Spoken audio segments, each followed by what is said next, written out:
好啦，第一題咧就問你邊項數先唔喺4512入面？4512係呢一格，你應該要揾到嘅。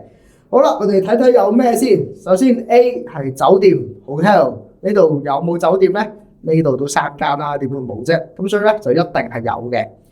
好啦 B 啦，遊樂場 playground 啦，咁有冇遊樂場咧？一定有嘅，因為呢度、呢度同埋呢度，我就咁目測咧都有3個噶啦，所以咧遊樂場一定有嘅。B 咧就一定係錯噶啦。C 運動場，好啦，運動場喺邊咧？運動場咧就喺呢度。記唔記得我個排球咁嘅款？呢個係運動場嘅標誌 sport ground，所以咧 C 咧都一定係錯噶啦。好啦，到最尾啦，巴士總站 bus terminus， 巴士總站咩樣咧？係咁嘅樣嘅。